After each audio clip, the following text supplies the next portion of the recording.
Jadi ada tukang kredit yang tadi penanya menyebutkan dengan istilah pemodal. Kalau dalam bahasa daerah saya disebut mendring. Ya, mungkin Anda kenal istilah mendring ya. Si A ini orang yang punya uang. Si B dia butuh motor. Lalu dia datang ke si A, saya butuh motor. Tentu saja A tidak sedia motor karena A bukan dealer. Dan dia juga menerima pemesanan dari orang lain. C pesan, wahai A, saya pesan kulkas. A juga nggak sedia kulkas. D pesan, A, saya pesan laptop. A tidak sedia laptop. Ada banyak orang yang pesan ke A. Lalu A membelikan barang-barang yang dipesan itu dari toko, dari dealer, atau dari kita sebut saja supplier. A beli barang itu dari supplier. Setelah dia beli dari supplier, barang itu dimiliki oleh si A. Lalu dijual ke B, C, D dengan cara kredit. Kalau seperti ini yang dilakukan, insya Allah boleh. Dengan syarat B, C, D tidak membayar DP berapapun, tidak membayar DP apapun sebelum A memiliki barang.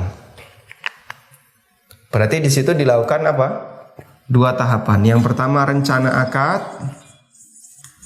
Rencana akad ini dilakukan ketika kapan? Rencana akad sebelum A punya barang.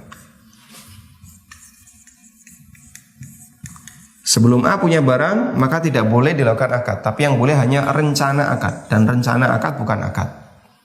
Tahapan yang kedua adalah akad.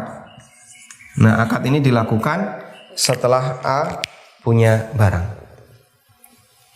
Baik, nampaknya pembahasan ini sudah berkali-kali kita sebutkan ya. Ketika kita membahas segitiga yang terjadi di dunia perbankan ya. Ada bank, ada nasabah, kemudian ada dealer yang dulu sudah pernah kita sampaikan ya.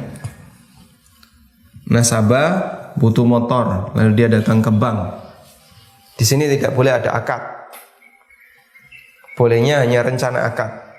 Tidak boleh bayar sepeser pun sebagai DP.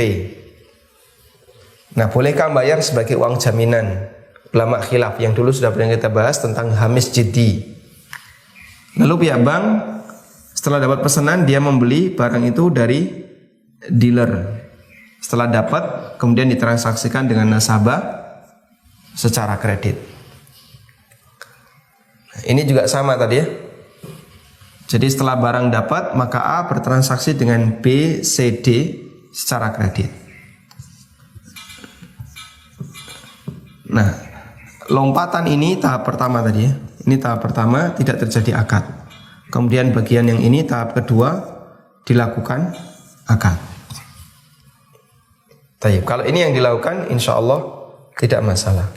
Semoga bisa dipahami.